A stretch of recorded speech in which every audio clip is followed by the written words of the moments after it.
Democrats laying back. This has been about y'all. This has been about y'all because their messaging was always the same.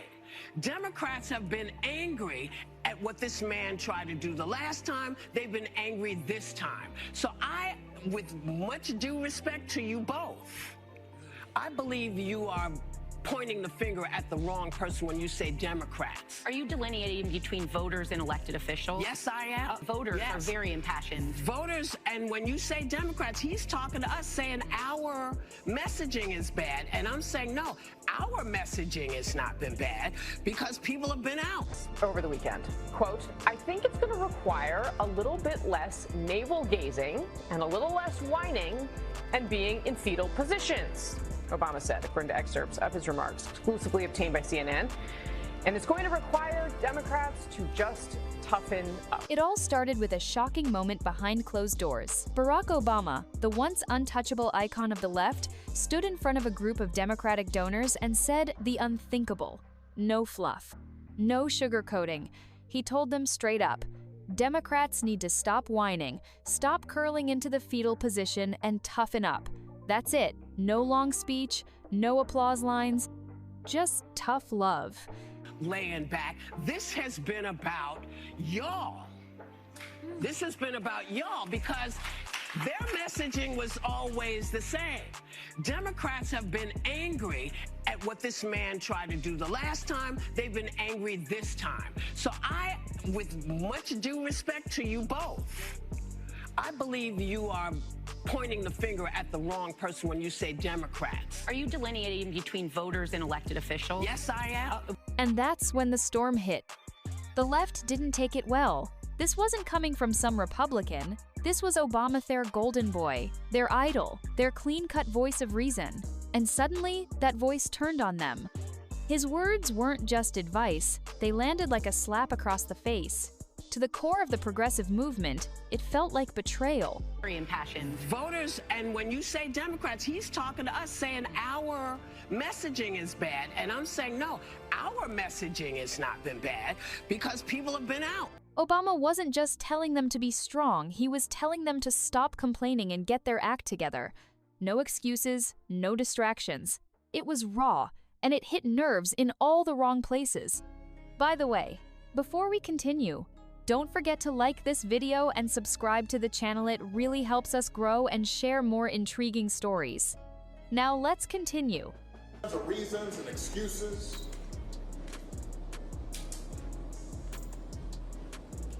I've got a problem with that because part of it makes me think, and I'm speaking to men directly now, part of it makes me think that, well, you just aren't feeling the idea of having a woman as president. And you're coming up with other alternatives and other reasons for that. That's not acceptable. That's not, this shouldn't even be a question. What Obama said wasn't dramatic. It was simple, but it exploded like a grenade in the echo chamber of liberal media. They weren't ready for critique from within. And the fallout? It started with one of the loudest voices on daytime TV, and she was not going to stay quiet. And that loud voice? None other than Whoopi Goldberg. The moment Obama's comments hit the airwaves, she went off like a siren on live TV. Respond to you saying that I was hyperbolic when I talked about a reign of terror. That is hyperbolic. No, it might be hyperbolic for you as a white man. Oh, okay. It's certainly not hyperbolic for me as a Latino. No, I'm not being racist. It's incredible to dismiss my opinion for being a white man. No, I'm not dismissing your opinion. I am telling you that what the Latino community, the brown community in America. Speak in one voice. Okay, well, let me speak with my voice. I mean, you said I was being hyperbolic. Let me respond. Racially, sure. I'm not. You being a white man as an insult? When you invoke it to dismiss my being a white man as an insult? When you invoke it, do you think Latinos are living under circumstances that other people may not be right now in this country? On The View, she didn't waste a second. She launched into a fiery defense of the Democratic Party, saying this wasn't about bad messaging, this was about how angry Democrats have been. According to her, the voters were out there, doing their part. The problem wasn't the base, it was something else entirely. She wasn't just giving commentary. She took it personally. Like Obama's words were aimed right at her. You could see the frustration boiling over. She kept repeating that this had been about y'all, accusing critics of looking in the wrong direction. She wasn't trying to debate. She was on a mission, righteous, defiant, and clearly rattled. All she's saying is that her view of the situation is different from yours. I don't think that's an insult. She basically said, I'm wrong because I'm a white man. She just said, I see it differently. I see it differently from you, which is not an insult. It's not, and it's also not a racial insult. When someone tried to clarify, are you talking about voters or officials? Whoopi didn't hesitate. Yes, I am, she snapped, drawing a thick line between the people on the ground and the politicians in office. Her argument? Voters were doing their job. If anything, Obama should be calling out the leadership, not the people showing up at rallies and casting ballots. But that's the thing, Obama was calling out leadership, yet Whoopi turned it into a personal crusade. Dying for this information. There was some sort of list that everybody thought was going to come out, and who's on the list? What's important for us to note is we shouldn't be repeating names that are on the list, because just because your name has, not on the list, but in the documents, just because your name is on the documents doesn't mean that you have done anything criminally irresponsible or illegal or civilly irresponsible. Or that you were a client. Or that you were a client. Only really, these documents as I read them, only reflect Epstein's sexual assaults of women and his sexual behavior. So I think that... And Ghislaine also? And Ghislaine. And so being named in this suit does not equate to being accused of wrongdoing. And I think that is extremely important, because conspiracy theorists seem to not understand or enjoy facts. Yes. These are the facts. There is a list. Trump's name is on the logs, the passenger logs of Epstein's aircraft at least 7 times. That's already been made public. I mean, of course, Trump is denying any and all allegations, but all of that information is out there. Why not just put it to rest and say, release the list? She didn't try to understand his point. She saw red, and once that camera light turned on, she made it clear she wasn't having it. And that emotional blow-up set the tone for everything that came next. Now here's where it gets even messier. While Obama's message could have been taken as constructive advice, Whoopi wasn't interested in nuance. She heard toughen up and went full throttle into meltdown mode. I want to numb it. I don't want to feel it. But my logical mind is like, no, you don't want to do that. You don't want to numb it. You know what will help you feel better is to just feel the feelings, get through to the other side, have a good cry. And yet I can't cry. But let's break down what Obama actually meant. He wasn't insulting voters. He wasn't mocking the base. What he said was that Democrats need to stop playing the victim, grow a spine, and act like a serious political party again. That's it. And honestly, it's not wild advice. It's what many independents and even moderate Democrats have been saying for years. Obama didn't name names. He didn't call anyone out directly. He didn't tell people to abandon their values. But he did suggest the party needed to move past emotional theatrics and get back to being effective. Yet, instead of reflection, Whoopi spiraled. Her rant didn't offer any solutions, just frustration. It became less about politics and more about feelings. It was like she heard tough love and took it as full-on betrayal. And the wild part? Obama's message wasn't even that aggressive, but for people like Whoopi, any pushback, especially from one of their ownies, treated like blasphemy. She wasn't having a conversation. She was on a one-woman crusade to defend a party that, frankly, might benefit from a little honest self-reflection. But she's not alone in this. And the next part of the story proves just how deep the denial runs. Because just as Whoopi was losing it on live TV, others started twisting Obama's words into whatever fit their narrative. Some claimed he was attacking progressive ideals. Others said he was throwing the far left under the bus. But in reality, what Obama said hit right at the heart of a deeper problem inside the Democratic Party. See, his message wasn't just toughen up. It was a warning. Stop pandering to fringe ideas. Stop the over-the-top performative wokeness. Focus on real issues: jobs, security, education, the things voters actually care about. But instead of hearing that, some voices in the media flipped out. People began saying Obama was abandoning the left. But ask yourself, since when did telling the truth become betrayal? He was trying to save the party from itself, from becoming a cartoon of outrage and hashtags. And what did he get in return? A full-blown media backlash and emotional outbursts that totally ignored what he was trying to say. It wasn't just about messaging, it was about strategy. Democrats have been losing ground in key areas, not because their base stopped caring, but because their messaging stopped connecting with regular people. Obama was ringing the alarm, but Whoopi and others were too busy shouting over it to hear the bell. And that brings us to another major showdown that unfolded live, where identity politics exploded into something even uglier. The next explosion happened right there on The View, and this time it wasn't Whoopi, it was Ana Navarro. What started as a debate quickly turned into a raw, racially charged clash that left viewers stunned. A white male guest had calmly called one of her statements hyperbolic, trying to challenge her viewpoint. But instead of answering the critique, Ana fired back with something that lit the fuse. That might be hyperbolic for you as a white man. Boom, the entire mood shifted. He tried to respond, tried to clarify that he wasn't insulting anyone. But Ana doubled down, using his race as the basis for dismissing his opinion. She turned what should have been a discussion into a racial standoff. He wasn't allowed to disagree not because of what he said, but because of who he was. According to Ana, being white disqualified him from weighing in on the topic at all. It was a total reversal of everything The View claims to stand for: diversity, open dialogue, inclusion. Suddenly, identity became a weapon.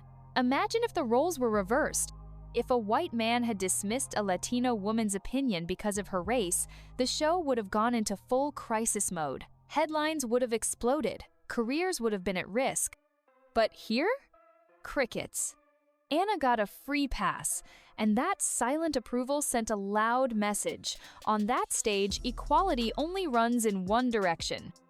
And if you don't fit the approved narrative, your voice doesn't matter. And here's where things really start to unravel. That moment with Ana Navarro wasn't just awkward, it revealed a deeper double standard that's been quietly growing louder in political media. Because what happened next was worse than the argument itself. Everyone pretended it didn't happen. The white co-host who got shut down? He tried to explain that being dismissed because of his race was, in itself, prejudice. But instead of support, he was met with gaslighting. Other panelists jumped in, saying things like, "She's just sharing her perspective, and it's not an insult. Seriously?" Imagine telling someone who just got racially shut down that they're the one overreacting. It was a clear line in the sand. When the racial comments go one direction, it's called racism. But when they go the other way, it's called lived experience. And that hypocrisy isn't just unfair, it's dangerous. It silences people. It shuts down honest conversation. And it turns shows like The View into echo chambers, where only certain voices get a seat at the table. And this isn't just about one argument, it's a reflection of a much bigger problem, where identity is used as a shield and disagreement is treated like an attack. People watching at home saw it clearly. If you don't check the right boxes, your voice can be ignored. And that's not progress. That's just power politics dressed up in social justice. And just when you thought the hypocrisy couldn't get any thicker, enter Sunny Hostin, another regular on The View. And this time, it was all about the Epstein client list. A topic that should have united everyone in demanding the truth suddenly turned into a masterclass in selective outrage.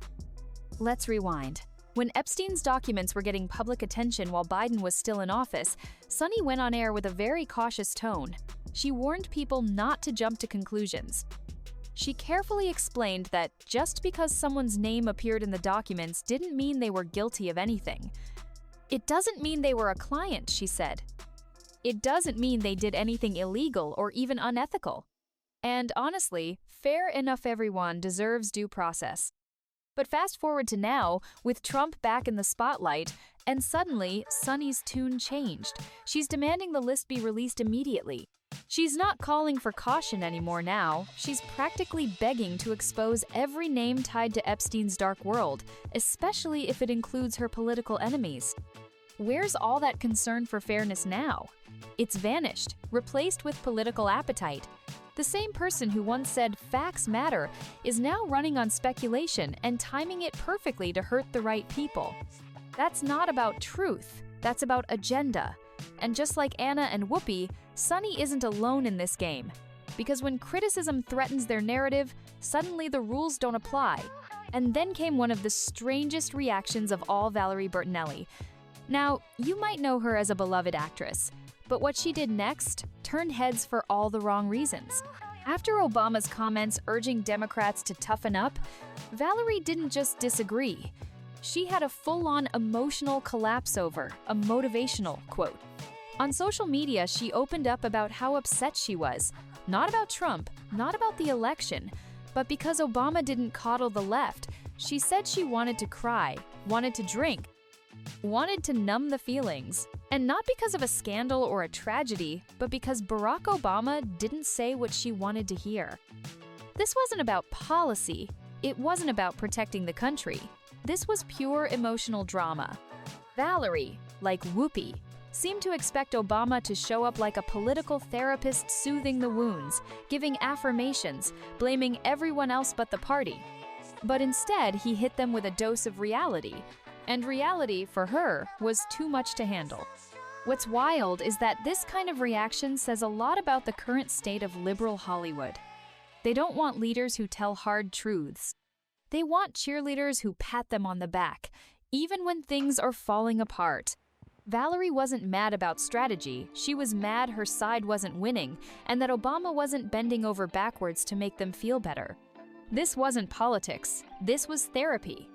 And Obama refused to play the role. But before we wrap this up, there's one more layer that shows just how deep this mess really goes, and it's not about Whoopi, Anna, or even Sunny. It's about the bigger game being played in the background. Because all these reactions, these emotional outbursts, these media meltdowns, they're not just random. They're part of a pattern, a cycle that's keeping the Democratic Party trapped in its own echo chamber. Here's how it works. Anytime someone from the inside dares to speak out, whether it's Obama or any moderate voice, they get swarmed. The moment they say something that doesn't line up perfectly with the current woke script, they're called a traitor, a sellout, or worse, a tool of the right. Not because they've become conservatives, but because they challenge the groupthink. And in this climate, that is unforgivable. Look at how fast Obama's comments were twisted. He didn't say, abandon your values. He didn't say, go conservative. All he said was, stop whining and start acting like winners. That should have been a rallying cry. Instead, it turned into a PR nightmare because it didn't cater to the fantasy that the left is always right, always righteous, and never to blame. And what happens next is even more predictable. Media figures jump in to perform outrage, not lead conversation. The narrative becomes emotional, not strategic. The voters at home? They get confused. They don't know who to listen to anymore. The result? Disconnection. Apathy. More and more Americans check out of politics entirely because they're sick of the drama and double standards. Meanwhile, Republicans don't even have to say a word. They sit back and watch the left tear itself apart. Every time a Whoopi or a Valerie goes viral for the wrong reasons, every time identity politics is used to shut down dissent, the right gets stronger not because they're doing anything brilliant, but because their opposition is imploding in slow motion. And the saddest part? The Democratic Party has the talent, the history, and the platform to actually win hearts and minds again. But it can't do that if it keeps clinging to the loudest voices in the room, especially when those voices are more focused on feeling right than getting it right. So when Obama told them to toughen up, he wasn't attacking, he was warning. He saw that this emotional spiral, this refusal to take criticism, is slowly dragging the party down. And the way the media and Hollywood elite reacted, it proved his point better than any speech ever could. And that's really the core of it. This isn't just about Obama's message, it's about what the reaction to it reveals. The Democratic Party, especially its loudest voices in media and Hollywood, has become allergic to honest feedback. They don't want to hear that their strategies are failing. They don't want to hear that voters are tuning out. And they definitely don't want to hear it from someone like Barack Obama. But here's the truth. Obama saw the writing on the wall.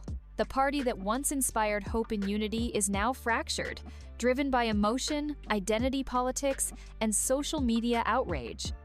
And instead of evolving, it's doubling down on the same tired talking points, defended by people like Whoopi, Anna, Sunny, and Valerie. While Obama tried to sound the alarm, they plugged their ears. Rather than step back and think, maybe he has a point, they threw tantrums. They spun up victim narratives. They lashed out at the very person who used to be their hero. Obama was telling them to get serious, get focused, and stop the self-pity. But they didn't want to hear it, because in today's media bubble, feelings matter more than facts. Loyalty is measured by how uncritical you are. And anyone, even Obama, who dares to break that illusion becomes the enemy. If you enjoyed this video, don't forget to hit the like button and subscribe to this channel. Also, drop your thoughts in the comments. See you on the next one.